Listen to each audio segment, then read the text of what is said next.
Today we profile serial killers in Rome 509 BCE 476 CE. Evidence points to repeat murderers, but Romans cast them as poisoners or bandits. This video shows what sources say and why labels matter. You might think it's modern or that Rome kept no records.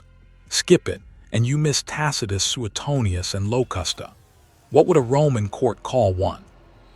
From 509 BCE in Rome, a homicide entered law not as psychology, but as machinery. The Republic named how a man died, and who he was, not why a mind returned to murder.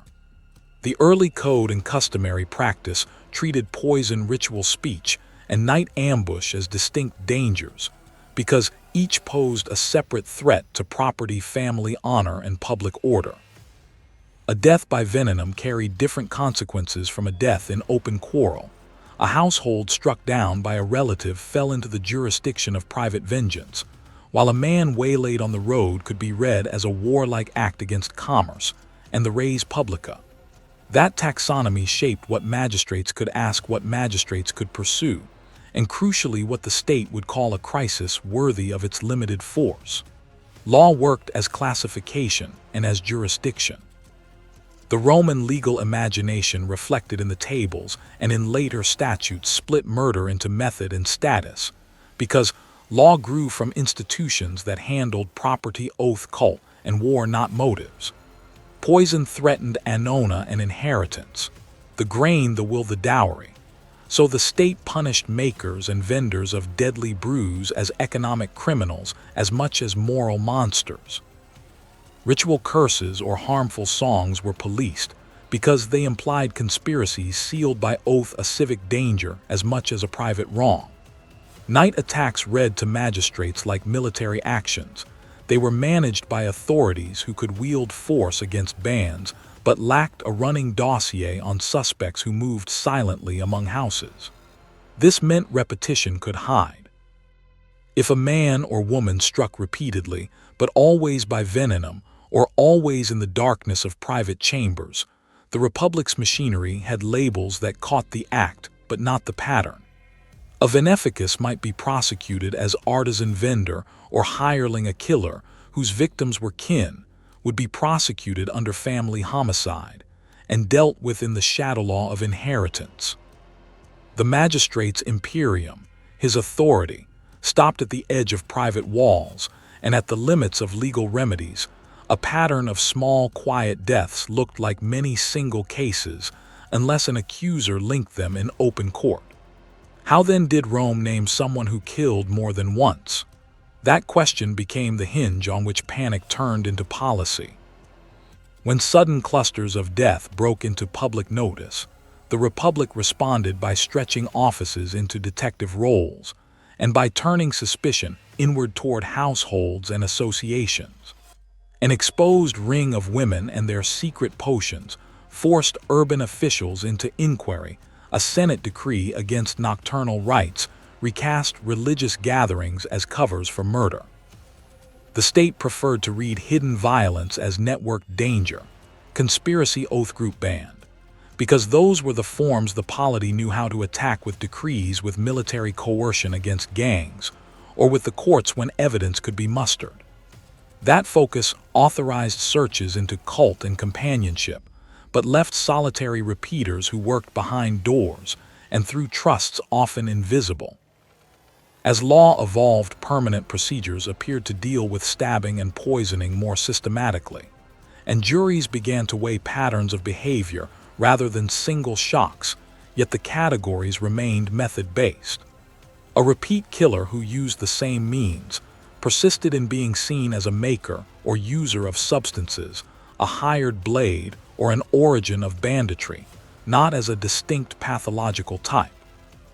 The rhetoric of courts amplified accusations into chains of deaths so often, by plea bargain, bribery, or theatrical oratory, that the historical record sometimes blurs intent, evidence, and performance.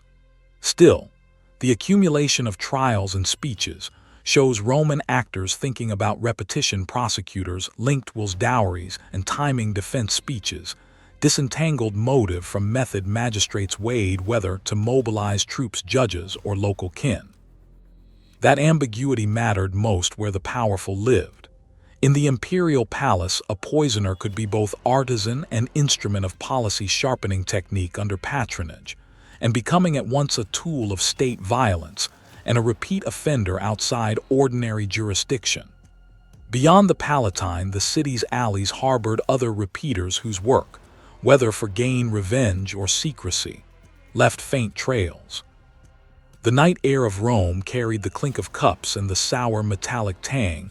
In a throat that had drunk wrong, such small sensory traces were often all a magistrate had to argue pattern. Because Roman law named means and status, not motive, the empire offered categories. Poisoner, family killer, bandit, that could each contain repetition, but could not name the phenomenon as a separate kind. That had consequences, jurisdictional gaps, investigative limits, and a civic imagination predisposed to see networks and cults before solitary psychiatric compulsion. In consequence, when rumors of linked deaths spread, civic response tended to a familiar script, decree suppression trial, rather than to the cold accumulation of files that modern policing uses to define a serial killer. The question of whether such individuals existed in Rome is less a question of bodies found than of where the law chose to look. A final thought: Rome's system could either surface a pattern by binding cases into conspiracy, or let repetition vanish behind private tablets and closed doors, an ambiguity that would soon feed the city's first real panic when whispers and law collided, and the Republic would have to choose between treating murder as method or as a new and more terrifying type of crime. Roma, 331 BCE. A cluster of sudden deaths among men of standing sent a tremor through the city's stone and mortar hearths where wills were read, collegia, where alliances were made, and the atria of houses whose thresholds had long been safe.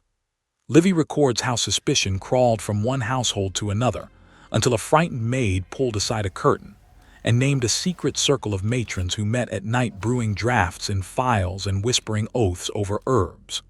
Who would pour death into a citizen's cup? The question turned private grief into public alarm. Rome did not have a single word for a repeated murderer. It sorted violence by means and relation.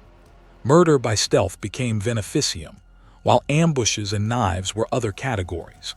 That taxonomy shaped the response. The danger in 331 BCE was not only that people died, but that death came swaddled in domestic space and women's confidences, a crime that blurred household quarrel and political threat. The magistrates who normally oversaw markets and games found themselves pressed into detective work, tracing where files had been bought, which plants were steeped, what servants had seen. The city's legal imagination had to leap from private wrong to civic crime. The revelation described by Livy intensified, because the accused were matrons, women whose respectability had long been a shield. Their hands had prepared food, their names were on marriage contracts, their presence lent legitimacy to neighborhood bonds. To brand them as poisoners struck at the very fabric of trust in the domus. The urban overseers and senior magistrates improvised methods of inquiry, searching rooms, questioning slaves under oath, forcing suspects to taste their own concoctions to prove innocence. The clink of glass and the bitter metallic tang reported by witnesses became instruments of proof as much as symbols of guilt. Trials multiplied. Contemporary accounts speak of verdicts that ranged from executions to exile, estimates running from dozens to far greater totals, and a jurisprudence hardened around veneficium as a public peril. Political calculation guided much of this enforcement.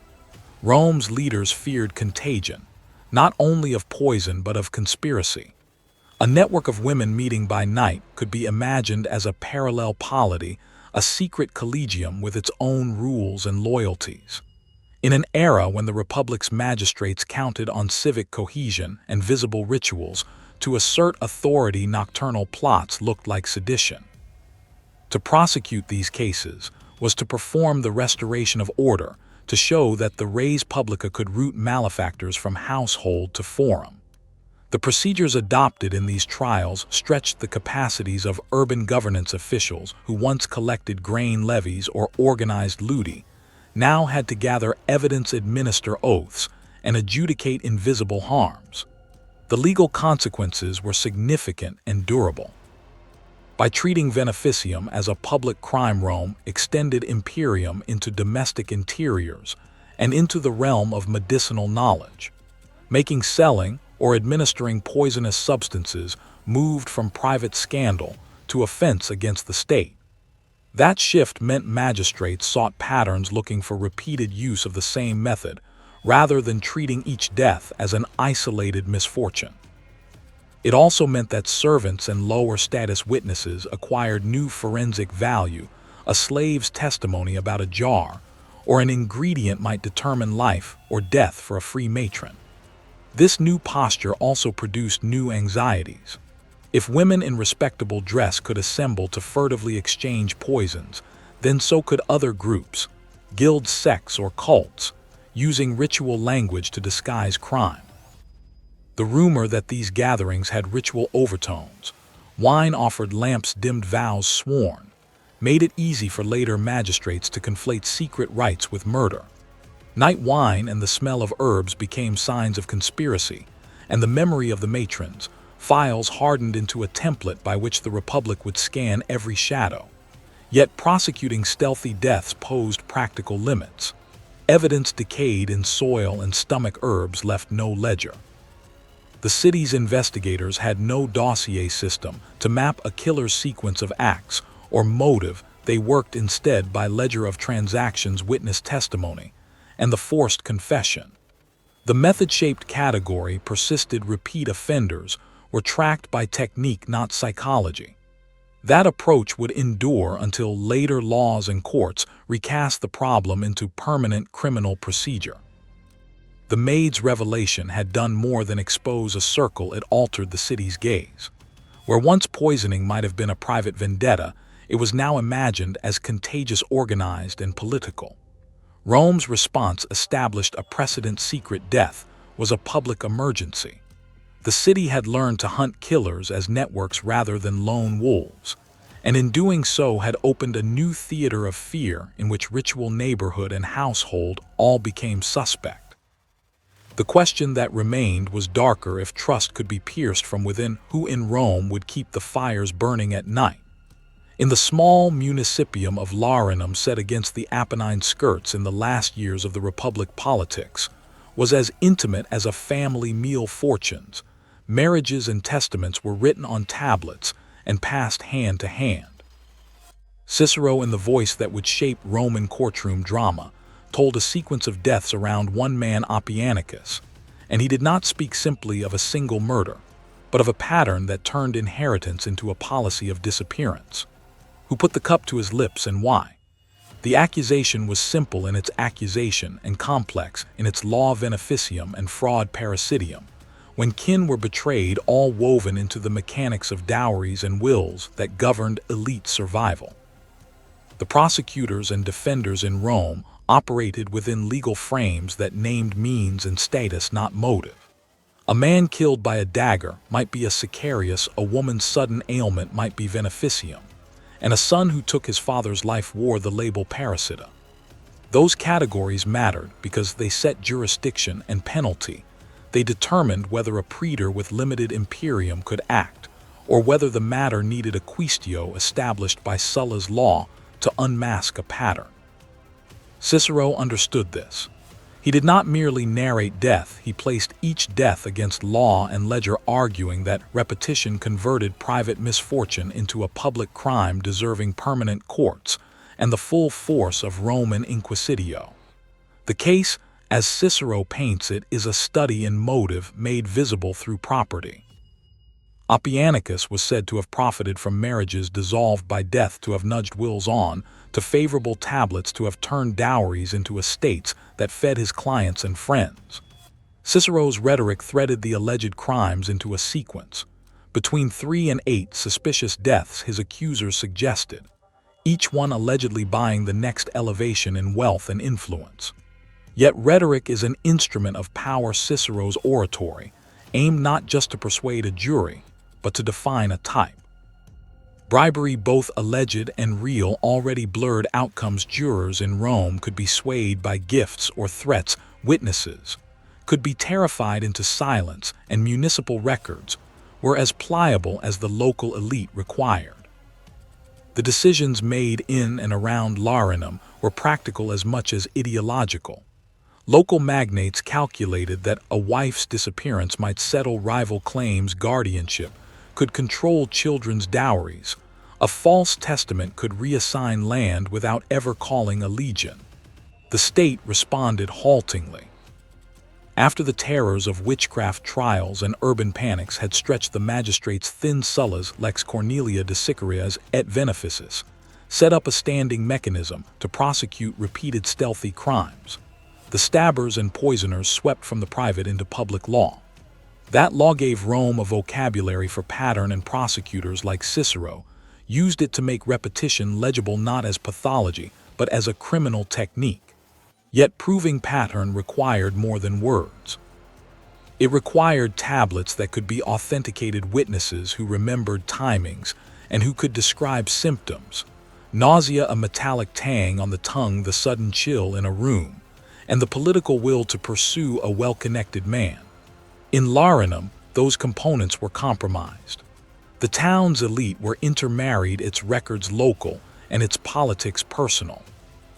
Cicero's account alleges a chain of killings according to motive, dowry, inheritance, removal of rivals. But even he must fight the impression that the earlier acquittals were paid for, and that memory itself could be purchased. The consequence was ambivalence in the Roman gaze. Courts began to see repetition as an aggravating factor that could turn an isolated homicide into a crime against civic order, yet the machinery to map seriality was incomplete.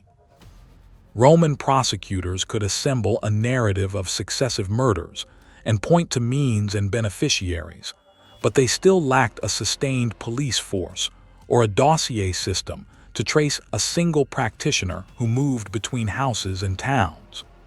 The law treated veneficium as technique, not as what later ages would call a pathology of the person.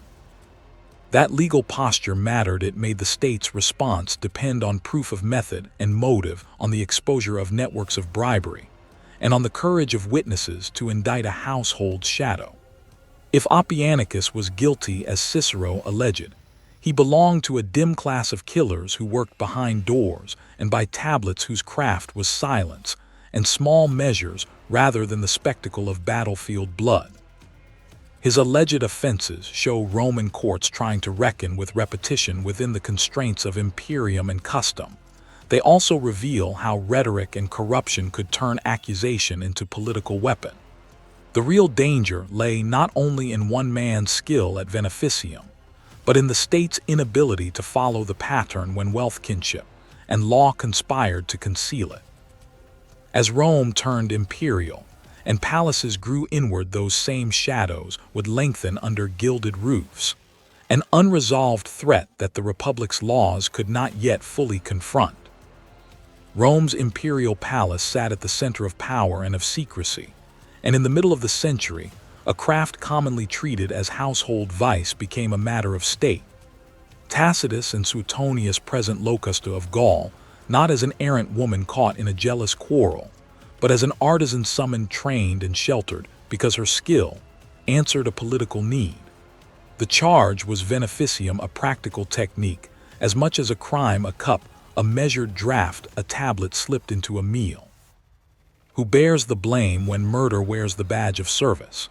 The palace's decision-makers judged by risk and utility. Claudius's court was crowded with heirs, freedmen, and factions for whom succession was not a theoretical contest, but a matter of daily calculation. Nero's youth and appetite for control turned that calculus into patronage. Poison was a tool offering deniability, speed, and discretion, far cheaper than open battle or broad prosecution. In 55 CE, a poison prepared by Locusta felled Britannicus, the emperor's rival. The draught is described as leaving a bitter tang and a faint metallic scent on the tongue. That sensory detail matters. The act was intimate, private, and not easily turned into public proof. The palace patronage made repetition technical. An artisan who learned how to blend herbs, how to mask bitterness, how long a tincture took to act became valuable not as a murderer, but as a supplier of a state service. Training reduced chance protection, reduced exposure. Imperial households could reward a successful operation with Annona-like regularity, favors, immunity, even appointments, or in moments of regime change abandon their protégés to public justice. When Galba moved to assert authority after Nero, he put Locusta to death. The execution was a political message. The new order could punish the instrument as well as repudiate the policy. Courts could thus serve retribution and display legitimacy, but only after the princeps' protection was gone. Legally and logistically, this arrangement twisted Rome's traditional categories. The law framed killing by method and relation, not by motive, so a repeated poisoner in imperial service could fall under statutes against veneficium, while the act itself was woven into palace administration rather than private malice. Magistrates and quaestions had powers to investigate and punish, yet they operated within a web of patron-client ties and limited imperium. A poisoner inside the household was both evidence and shield. She was a contractor whose work produced political effects, and whose protection resided not in statute, but in the emperor's will. The consequence reached beyond the Palladium into Rome's alleys. The same techniques that made an imperial cup quiet and incurable could be learned and deployed by those outside. The Palatine clients, freedmen, medical practitioners with grudges, and professionals who trafficked in potions for profit. The city's legal apparatus could prosecute venefici, but it depended on witnesses, on magistrates willing to pry into homes, and on a political will to follow a string of deaths into the private sphere. Where the palace ordered a sequence of killings as policy, street-level repetitions left smaller traces erased with a supplication, a bribe, or a tombstone's lacuna. The case of Locusta also shows how repetition was construed politically. In a republic or early principate, repeated murders might be seen as the work of a bandit, or a household feud under the emperor's repetition could be state-sponsored technique. That reclassification mattered. A palace poisoner's work made murder systemic, routinized under patronage, and hence harder to prosecute without destabilizing the regime. When a new ruler sought legitimacy, the artisan could be singled out to absorb popular outrage. When an emperor remained secure, the same artisan could be recompensed in secrecy. Outside that closed world, Rome's courts and patrols struggled to perceive patterns. The vigils and urban authorities pursued latrones with military-style force and treated ambush as collective crime. They had far less capacity to map a sequence of quiet deaths sharing the same recipe. Domestic spaces muzzled evidence. Physicians swore secrecy. Tablets and testaments could be altered. The logic of imperial patronage thus created a template that could be copied or improvised in every insula and domus, an artisan's technique lending itself to repeat offenders whose deeds left little trail. The palace's embrace of poison blurred lines of culpability and craft. A woman trained to sweeten a draft became both instrument and architect of policy, and when the political winds shifted, she could be made exemplar. That double life, state contractor in daylight, suspect in the courts, reveals why Rome found it difficult to name a persistent individual as pathology rather than as instrument. As imperial authority faltered and patronage frayed, the same techniques would migrate outward, and the city's magistrates would face an old problem: sharpened how to prove repetition when the state itself had sometimes commissioned it. The risk that killers trained in service might teach others, and that pattern would dissolve into the city's darkness, remained unresolved. In the narrow throat of the Subura in the city of Roma during the early Principate night was a different province from daylight, a tangle of alleys, tenements, and tavern doors where light pooled and then disappeared. Who walked those alleys when the lamps guttered and the scent of stale wine hung like a low fog? Juvenal put the answer in his satires. muggers with blades and cudgels men who watched for sleep, and then struck. But the problem that confronted magistrates was not merely the sort of blade or the force of a cudgel, it was repetition, without record crimes that arrived in pattern only after the light had gone out. The city had no centralized dossier, no detective bureau. The watch the vigils were charged with fires and patrols, and often only one cohort could be spared to cover vast districts, so a pattern could bleed away with a corpse and a shuttered door. Roman law and politics compelled a particular way of reading hidden murder. The Republic and then the Principate treated ambush and plunder as matters of public order, and at times as war, robbery, and organized violence became tactical problems for the state rather than private quarrels for revenge. That framing meant magistrates invoked military coercion when gangs roved, a response suited to confronting a band of robbers, but awkward when the violence repeated in private rooms. Without an office whose imperium extended to compiling patterns, magistrates could prosecute a single stabbing or a single poisoning, but they lacked the institutional memory to connect murders that shared method, motive, or maker. The consequence was both practical and juridical. In the alleys, an opportunist who learned to cut a throat cleanly at night or to lace a cup at a tavern could strike again and again before anybody noticed a seriality. In court, repetition mattered only insofar as it fit the labels the law supplied: veneficium, when poison was alleged; sicarius, when a dagger in public was used; parricidium, when a relative died. Each label carried jurisdictional rules and penalties.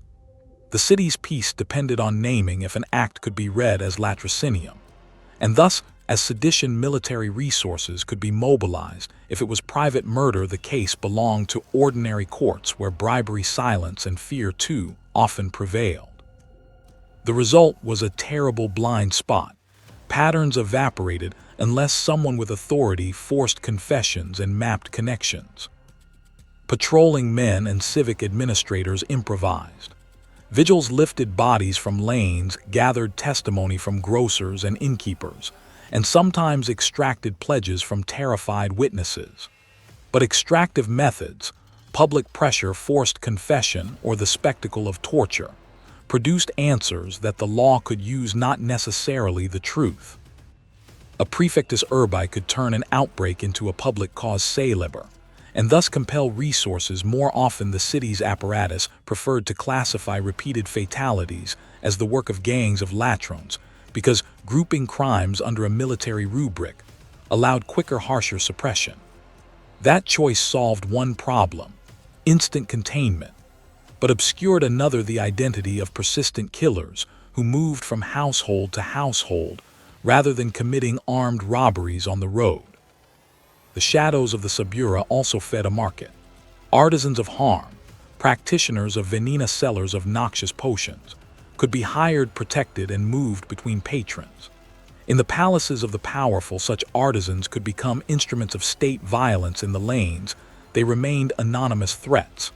The city had laws that reached for these craftsmen. Permanent courts for poisoners and stabbers existed on the books, and juries could sentence sellers as well as users. Yet lawbooks are not the same as dossiers. A prosecutor faced with no pattern to present relied on rhetoric, social networks, and the testimony of the bereaved. A serial mode of killing, driven by motive rather than method, slipped through unless someone could show the chain. The practical upshot was that repetition often became a story told after the fact by poets and prosecutors rather than a system the city could prevent. Juvenal's verses caught the public mood, fear of night, anxiety about the neighbor, but administrative response favored blunt force raids, detachments, and public punishments that deterred bands, but did not map private repetition. When the state pursued a famous bandit leader from the hills, it did so as if chasing a rebel commander, not as if assembling a list of offenses by a single hand. The legal imagination kept returning to categories that demanded either public danger or private betrayal, and many killers inhabited the seam between those categories. For the residents of the suburra, The consequence was social shutters closed, earlier trust narrowed to kin, and the market in suspicion grew. The city's machinery could deploy cohorts, legislate punishments, and stage trials, yet it repeatedly confronted an administrative limit. No bureau to link crimes across districts, no central file of methods, victims, and alibis. In that gap, a pattern could become myth, and a myth could conceal a career of murder. The question remained restless: when violence repeats in the dark, does the state fight the symptom or map the disease? The answer would determine whether Rome punished lone opportunists or pursued the unseen architects of serial harm, and the night continued to hold its breath. In the hills of Italia, under the Emperor Septimius Severus, a band rose that belonged as much to rumor as to law. Who the city asked was Bulla Felix, brigand rebel, or a murderer in patterns the courts could not follow. Cassius Dio paints him in motion: men who slipped from hedgerow and ruin, ambushed a lone carriage, unmasked themselves only when a road was emptied, and wore the faces of travelers and minor officials to pass the gates of a village. They mocked the instruments of office, jeering at magistrates and shredding lists of fines in public. In their raids, killing was not ritual, but a scattered instrument of plunder, a bite taken to feed the next night's camp. A torch flared wet and guttering, and the copper tang of blood mixed with the smell of damp leather and stolen wine. Small sensory proofs that these were crimes lived at the edge of sight, not crimes confessed at a court bench. Rome's reaction was shaped by law and by logistics more than by a search for a psyche. The city did not close a murder book and tally motive, it read method. Banditry was military in character, and so the state answered with detachments and mounted patrols, rather than only with prosecutors and praetors. The word latrones names their category, because such men threatened Rhodes' taxable movement, and the Annona of the capital, Severus dispatched detachments as if to suppress a revolt. Such decisions were political. An attack on a convoy could become an attack on grain arriving for the city, which could in turn sway markets' votes and the stability of a ruler's image. To the emperor and his advisors, the remedy was force, and pursuit the extension of imperium into the hills. Tactically, Bulla Felix exploited Rome's structural blind spots. He used disguise and forged precedents. He turned the social architecture of hospitality into a trap, and he turned the city's reliance upon informal networks, taverns, inns, clientele, into an intelligence deficit. When the imperial detachments moved out, they tracked by rumor and footprint rather than by a dossier of victims. Rome could man a cordon and starve a holdout, but it lacked a system of forensic linkage, capable of saying that this death in one villa and that disappearance in another formed a deliberate series by the same hand. Capture of the leader, when it came, was a logistical achievement. Pursuit over rough ground, a sudden assault, the collapse of a shelter. It proved the state could chase and seize, but it proved little about whether those seized had committed the kinds of repeated motive-driven killings modern criminology would call serial. The law's taxonomy mattered for consequence. When murder came with robbery, it fell into the realm of military coercion and summary reprisal. When it came by seduction or subtle draft, it remained the quarry of the courts. The city's jurists and questions continued to receive venoms and poisons as discrete charges, cases of suspected poisoning that moved through depositions, witnesses, and bribes in a manner slow and quiet compared to a commander's campaign. The court could try a poisoner, arraign a household medic, and debate whether a death was accident or artifice, but it could not easily convert pattern into evidence across scattered villas and distant markets. The record that emerges from Dio insists that Rome did not mistake a bandit for a clerk-made murderer, and it shows why the state chose cavalry and cohorts to meet this particular kind of menace. At the level of social theater, Bulla's raids were as much statement as theft. He trampled honor and rank, and that mockery invited spectacle, captured horses, paraded letters of office, burned a magistrate humiliated before his clients. Such acts made him more than a thief, they made him a public enemy, whose deeds hurt the city's sense of order.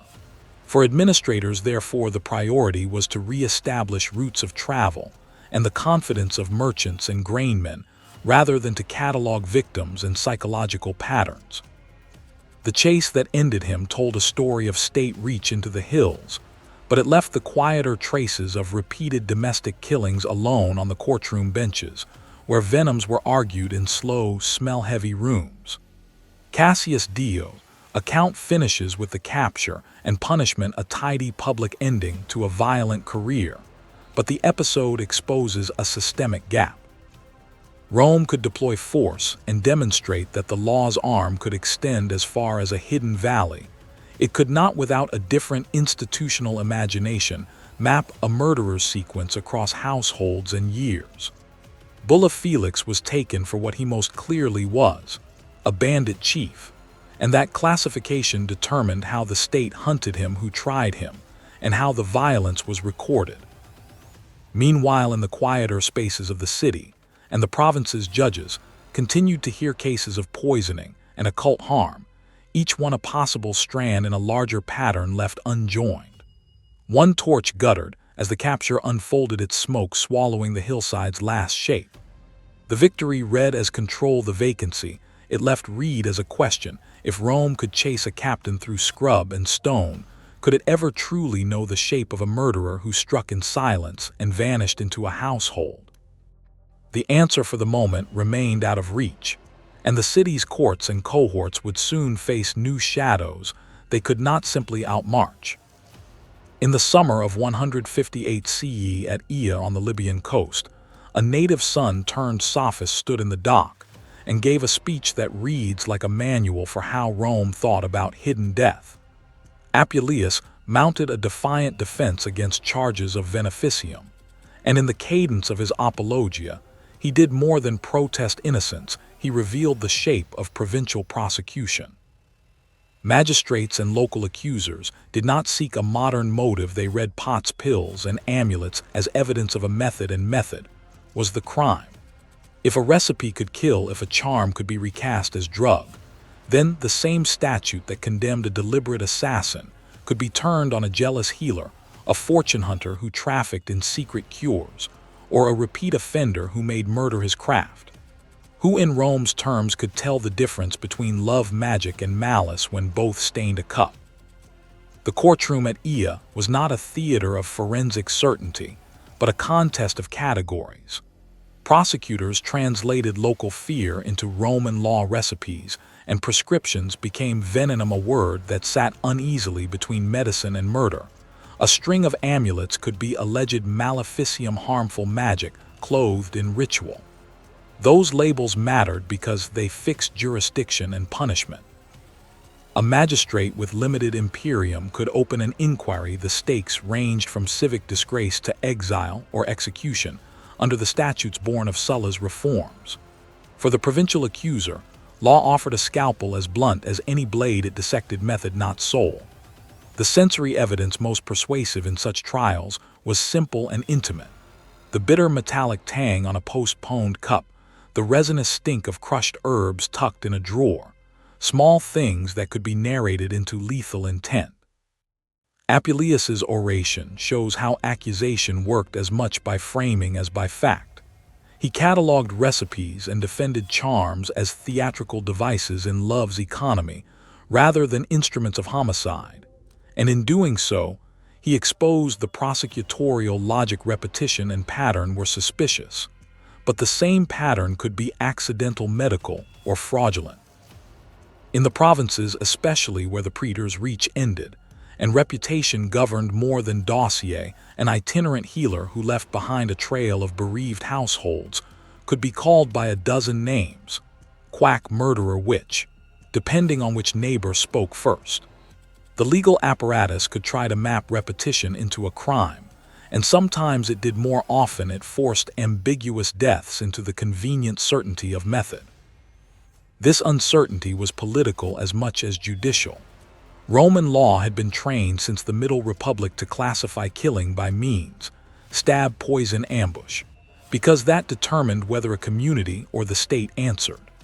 That procedural habit allowed a prosecutor at Ia to claim that patterns of failed love, sudden fevers, and mysterious bottles were not private sorrows, but threats to public order. It is not surprising, then, that imperial administrators and later Christian magistrates would come to fear networks of secrecy, and to broaden punishments. A court that already equated repeated harm with professional malice could, with a lawmaker's pen, fold sorcery, serial poisoning, and deceitful medicine into a single terror to be stamped out. Such prosecutions exposed another logistical reality. Proof in the ancient world was oral, material, and circumstantial. Without a standing police with files, repetition often died with the victim. Only when relatives or rivals pushed, bribed, or scoured inventories would a pattern emerge. An artisan poisoner who plied his trade quietly could vanish into the market's shadow. A politically useful poisoner might be protected in the Palladium and only fall when the winds of succession turned. The same statutes therefore reached in two directions: down to punish a household crafter who sold a draft too often, and up to criminalize the courtier who supplied a princeps with a secret. The law's net caught both prey and fishermen.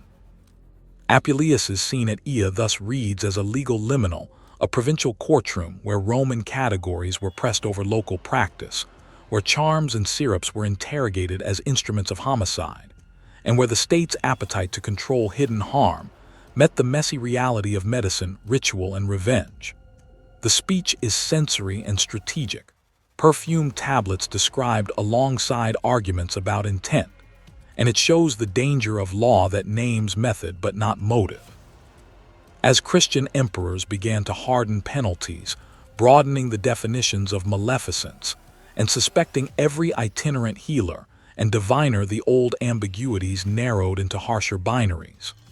The result was a harsher grammar for hidden crimes, and a new risk that true serial malefactors would be hunted more ruthlessly, while countless innocents would be driven deeper into shadow. From the reign of Constantine to the court of Theodosius, imperial law turned its gaze from isolated murder to the secret arts that might make murder repeatable. Roman legislators feared not a lone homicidal temperament, a modern notion they did not possess, but the exploitation of popular credulity, a potion whispered into a cup, a curse woven at night, a diviner's promise that opened a door for a hired hand. To that end, the empire widened its definition of danger and sharpened its blades. Theodosius gathered those constitutions into one codex, later known as the Codex Theodosianus, and the prose of law burned equally fierce as any pyre. Venefici and malefici found themselves no longer merely sinful, but criminal in an administrative and prosecutorial sense. The decision to subsume herbalists, diviners, and bedside healers under anti-poison statutes was political as much as juridical. Imperial officials faced an empire stretched by miles and men communication, lagged municipal records frayed, and governors feared contagion of panic as much as contagion of plague. Laws that punished with fire, exile to the mines, or death served a twofold purpose: to deter concentrated artisanal networks of harm, and to reassure publics whose anxieties clustered around unseen threats. Punishments assumed the worst, that those arrested had not acted once, but repeatedly, that a recipe or charm implied a trade, and that a trade implied merchandise that could reach many cups, many beds, many funerals. This method-based categorization, crime defined by instrument rather than motive, reflected Roman legal logic. The state prosecuted venenom and nocturnal ambushes because those acts fit jurisdictions and could be proved by material signs, witnesses, or confession. Motive, private greed, or psychopathy mattered less to courts than whether the perpetrator's hands had touched a vial, a knife, or a spell. That orientation shaped investigation magistrates who wielded imperium sense searchers for implements, interrogators for associates, and increasingly in late antiquity bishops to temper secular zeal. The church supplied moral rhetoric and procedural temper. Augustine railed against secret violence, yet insisted on established proof, reminding magistrates that zeal without law could become persecution. The rhetoric of terror, however, often outran the proofs its courts could assemble. In provincial towns and cities, the smell of accusation was as tangible as the acrid smoke when accused books of spells were publicly burned, and a crowd's demand for swift justice could push judges toward spectacle. Records thinned as provincial notaries ceased to send full dossiers to the court, where a praetor once might compile depositions. Local elites increasingly adjudicated in forum, by negotiation oath, or episcopal arbitration. Trial rolls that might have revealed patterns of repeated killings were lost, destroyed, or never written. The legal imagination kept its categories, veneficium, maleficium, sicaria, latrocinium, but the administrative capacity to trace a string of deaths to a single artisan or gang was diminishing. The social consequences were wide. When a woman of the town peddled potions for love and clout, she could be accused as veneficus without the state proving a death. When a diviner promised vengeance, suspicion could attach and escalate to a capital charge. Bishops, magistrates, and provincial councils wrestled with due process, even as panic demanded scapegoats. A conviction could rest on ritual paraphernalia as readily as on a body count, yet punishments presupposed iteration, removal of liberty brand, shafting into a mine, or execution, implied a condemned career of harm. That assumption turned legal practice into a mirror of fear, reflecting repeated crime, whether the repetition existed or not. As the 4th century gave way to decades of pressure, fiscal strain, barbarian incursions, mass movements of populations, the state's thread of records unraveled further. Administrative centers were sacked, records burned, and the annona that anchored cities faltered, converting quiet deaths from poison or knife into the common statistics of famine and flight. Killers, if they existed in the sense an investigator would recognize, melted into these larger currents: a draft untraced in a starving house, a stab lost in a raid, an accusation swallowed by a tumid refugee crowd. The legal machinery that had once grouped repeated killings into prosecutable dossiers still spoke the language, but its voice grew thin. Who then could the empire really name as a serial wrongdoer when the line between clandestine murder and communal calamity blurred? The law had invented categories to catch repetition, and clerics like Augustine pushed for measured proof. Yet panic, administrative collapse, and the smells and screams of cities under strain meant that repetition often went unrecorded or was read into superstition. The empire's amplifying laws closed gaps on paper: fire for sorcery, mines for poisoners, death for repeat danger. But on the ground, the state's reach contracted. The danger ahead was not only secret violence, but the disappearance of the state's capacity to track it. Patterns would vanish into exile, famine, and war, leaving suspicion to harden into legend, and the real killers, if any, to slip away with the refugees. Who killed, and how did Rome name the killing? In Rome from 509 BCE, the law did not seek motives the way a modern investigator does its sordid slaughter, by method and status, and so secret repetition hid inside procedural labels. The city's vocabulary had a word for poisoning, veneficium, and separate terms for household murder, and for banditry magistrates with limited imperium answered complaints, not psychias. Who then could see a habit of blood when habit was carefully named? The answer matters because the city's panic would be shaped less by motive than by the jurisdictional question of who would pursue the crime. Livy's old annals place a panic in the early republic when sudden deaths among leading families exposed a ring of women who brewed secret drafts, a servant's confession.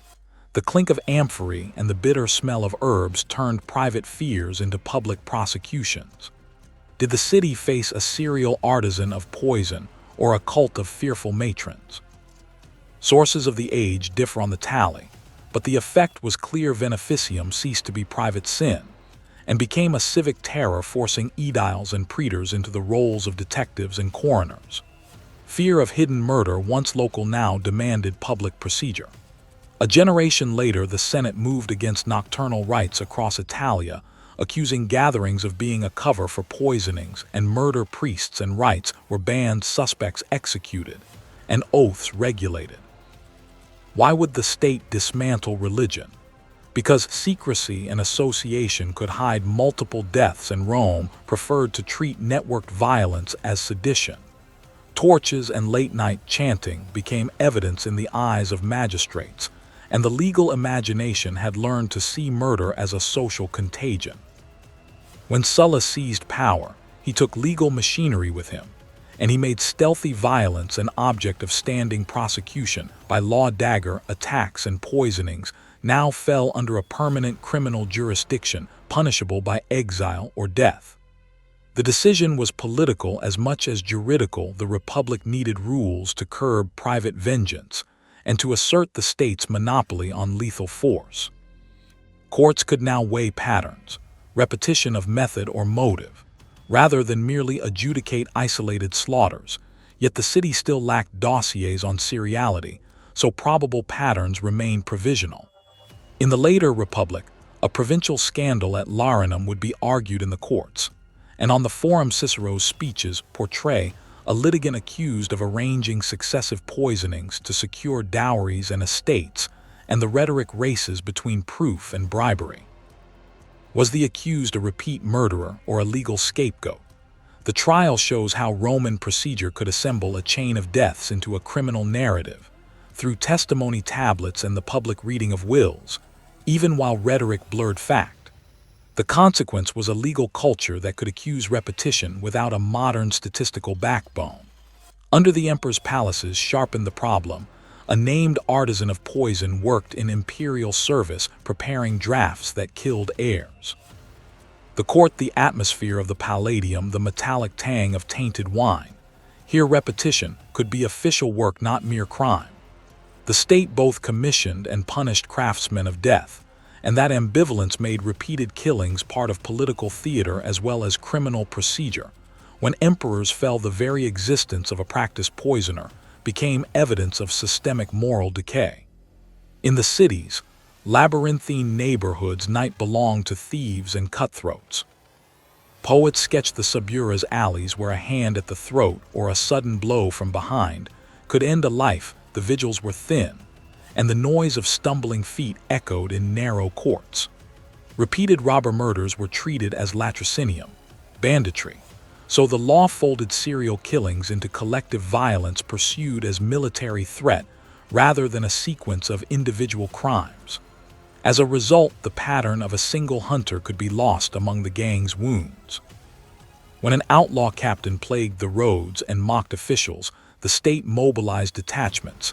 As for rebellion, pursuit followed military logic, not criminal dossier.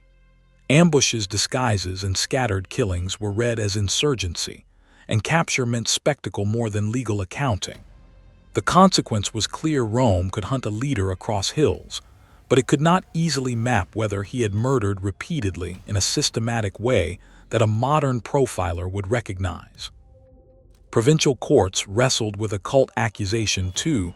An accused practitioner could be tried for maleficium under the same statutes that punished poison. In a courtroom, the air might carry the waxy smell of tablets and the soft rustle of petitions, while recipes and amulets were paraded as weapons. The legal net was wide enough to catch love, magic, fortune hunting, fraud, and genuine poisoners alike. The technical categories existed, but they conflated intent and instrument. As emperors legislated, constitutions broadened penalties for hidden harms, and for those who trafficked in secret death. Burning, minework, and execution feature in the late code. Bishops warned against sanctimonious violence, even as they took on civic roles, and panic about covert killers fed into stricter laws on sorcery and medicine.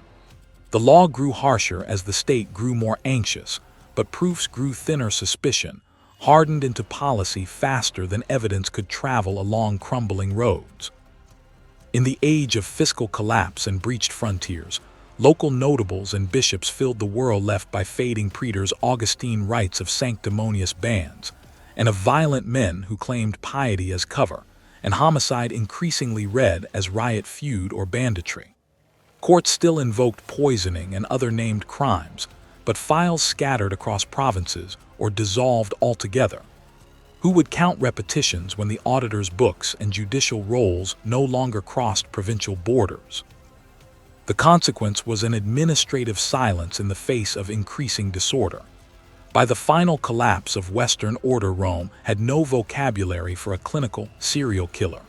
It had instead a repertoire of punishments, jurisdictions, and labels that defined prosecution more than psychology.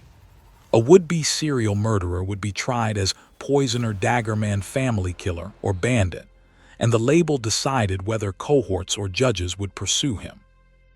The empire's legal apparatus could name repeated means, but not map repeated motive. The files closed even as the shadows lengthened.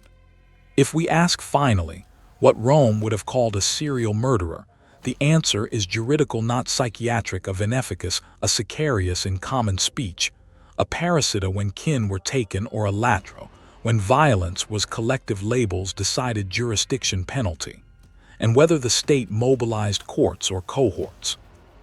When the Western court vanished, those categories survived only in fragments, and in the dark that followed, the patterns that mattered to historians may have multiplied unseen.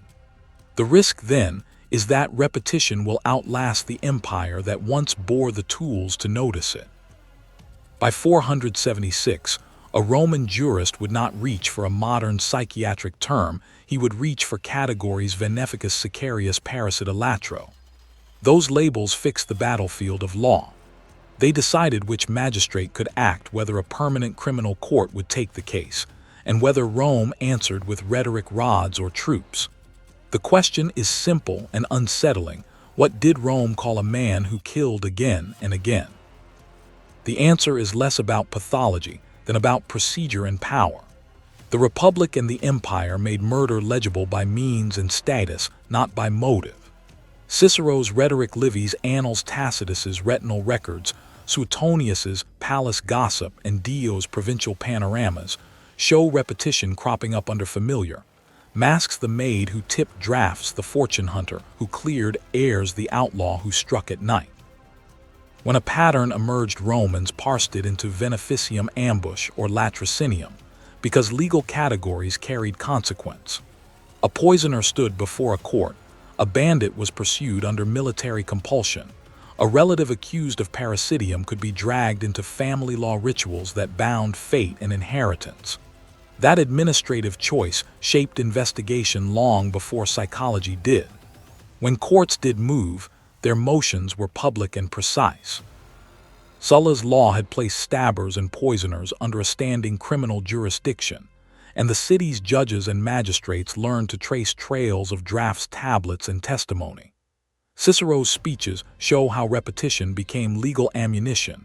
A chain of suspicious deaths could be presented as pattern rather than coincidence, and jurors were asked to weigh method and motive together. In the palace, however, repetition sometimes meant service. Tacitus and Suetonius record a woman from Gaul whose art of venena was employed at the princeps's command. Repetition. There was a craft shielded by patronage, until a change of regime spilled secrets into the street. The law could bind a poisoner's hands, but it could not always reach the hand that held the cup. Outside the palace, the city's dark geometry defeated paperwork. Rome had no centralized police dossier, and its watchmen were thin. A nocturnal killer could vanish in alleys where lamplight shivered and doors closed fast. The metallic tang of blood on a marble threshold announced a crime, but it did not announce a career. Gangs blurred repeat murder with banditry. Latrones operated with commanders whom the state pursued as rebels rather than as serial criminals. Military detachments chased a bandit chief across hills. Where magistrates did not follow, the killing was treated as war, not as a sequence to be charted in court rolls. When motive touched money and marriage, courts erupted. Cicero's portrait of a provincial intrigue paints a man whose alleged repetition, successive deaths, and sudden inheritances was argued as deliberate beneficium and fraud. Rhetoric and bribery complicate the record, Yet the case shows Roman law trying to make sense of pattern through existing categories. Likewise, Apuleius's defense recasts suspected magic into veneficium, forcing prosecutors to treat recipes and amulets as potential murder tools. The legal imagination was expansive enough to fold love magic, herbal cures, and clandestine poison under the same prosecutorial net. Labels mattered in practical terms. A veneficus might be scourged, exiled, or executed. A sicarius faced a stigma that could justify private vengeance. A latro attracted military pressure, and a reward rather than a forensic file.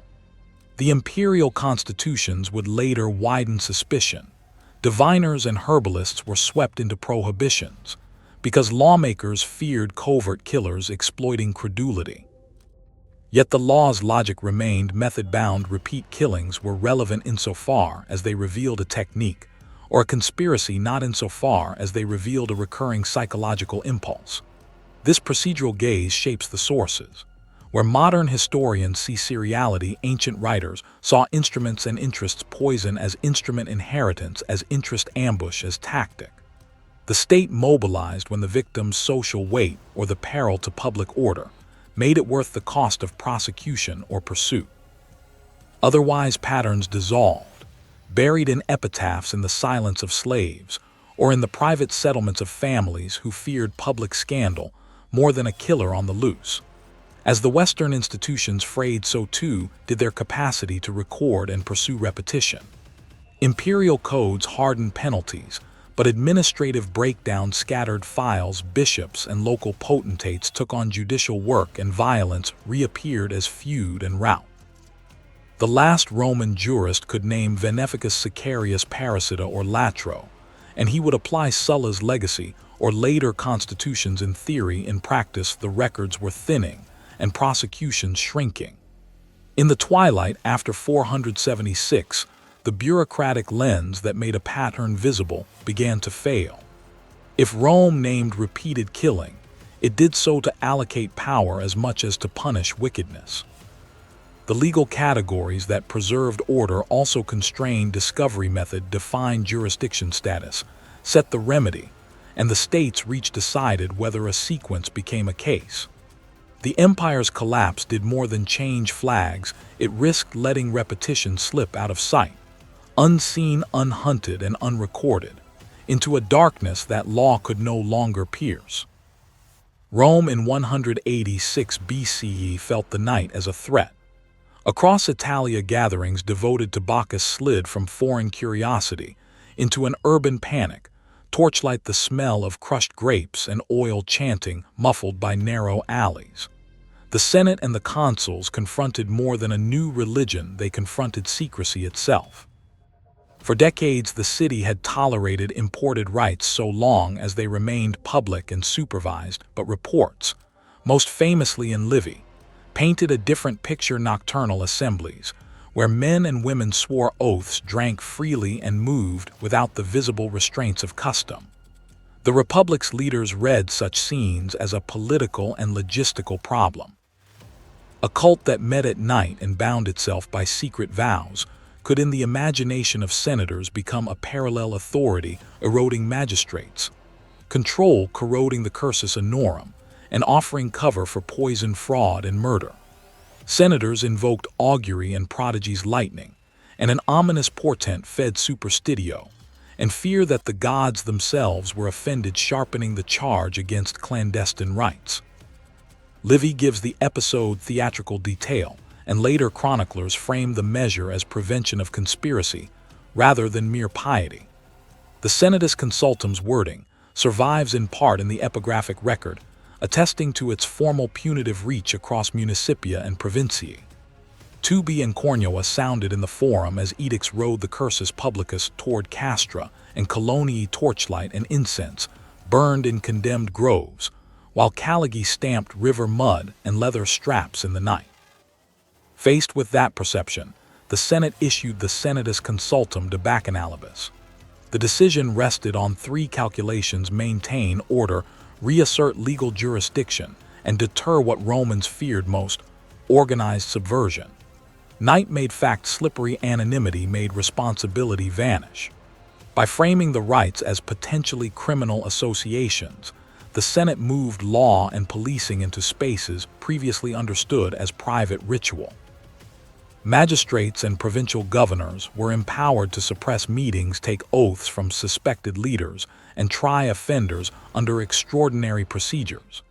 The Republic did not simply ban a mystery cult, it rewired authority, so that suspicion, association, and secrecy became prosecutable offenses.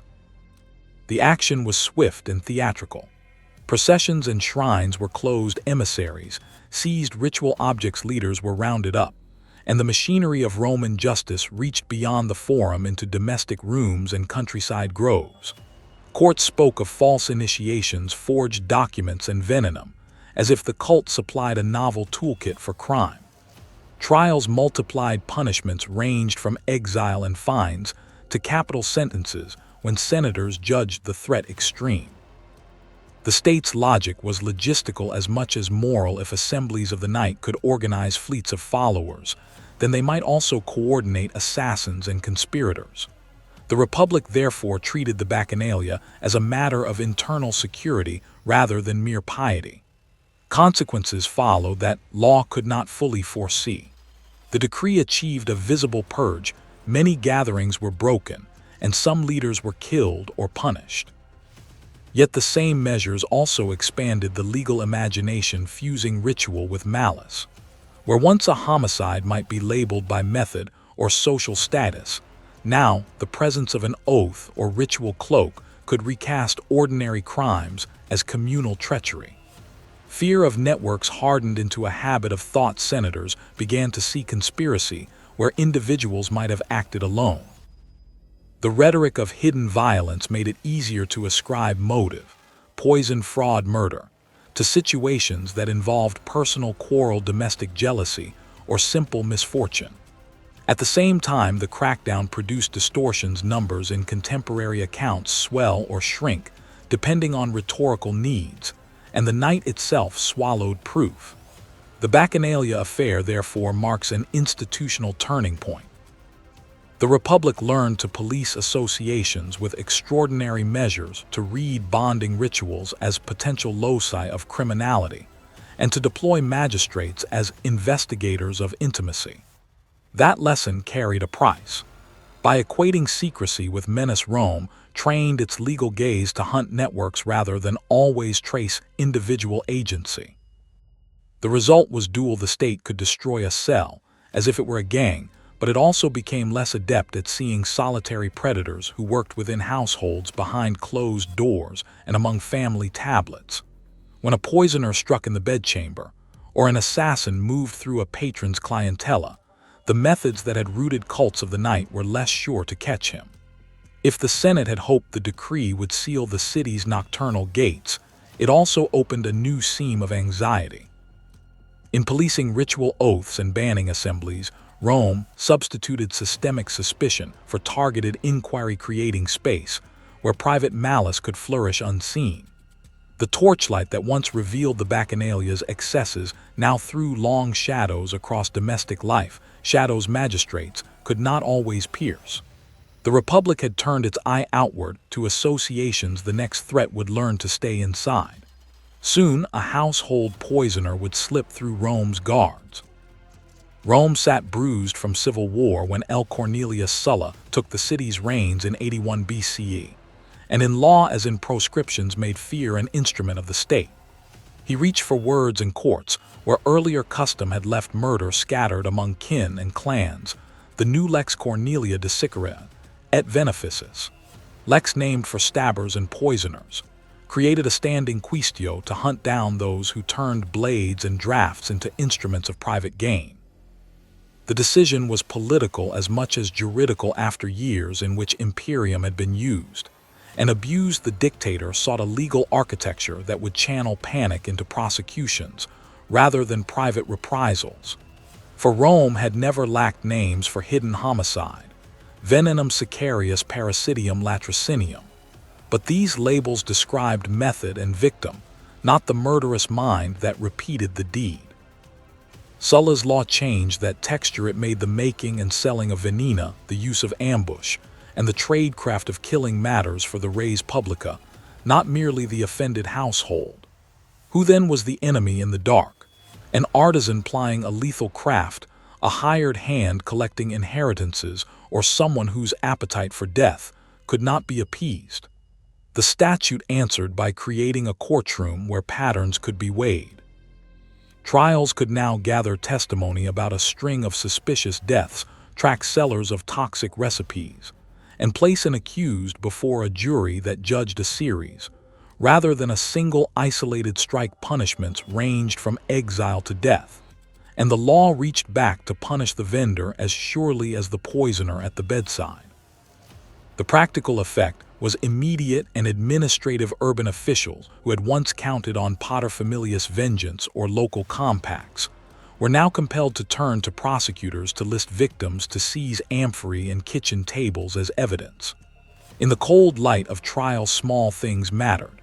The faint bitter almond sent on a cup, the smear of rust on a cloak, the slave's trembling that names a recurring master. Sulla meant also to deter the sort of multiplicity that had once been whispered about in scandalous trials. In private repetition had been invisible, but in public law it could be aggregated into guilt. The choice to legislate, therefore, reflected logistics as much as ideology. Rome had magistrates and juries, but no police dossiers, so the quaestio's procedural arms had to be broad enough to assemble patterns from fragmentary testimony. The consequences were twofold. On one hand, families who feared secret enemies found, at least in theory, a channel to the courts, rather than blood feud. On the other hand, the very existence of a prosecutable category created a legal market for accusation, and rhetoric could paint rivals as serial killers in the space between evidence and verdict. Cicero, a generation later, would learn to invoke these categories in court to argue that multiple deaths formed a chain of criminal intent, and the law's reach made inheritance disputes lethal battlegrounds. Contemporary chroniclers noted the climate. Sulla produced complaints of Timor and proscriptions thread through letters and speeches of the decade, and Plutarch records how Sulla's measures left Rome ordered and bloodied by design. The statute also shifted attention toward the artisan killers, those who manufactured venena or trained in ambush, so that a woman with herbal knowledge or a foreign craftsman could be arraigned as surely as a citizen with a quarrel.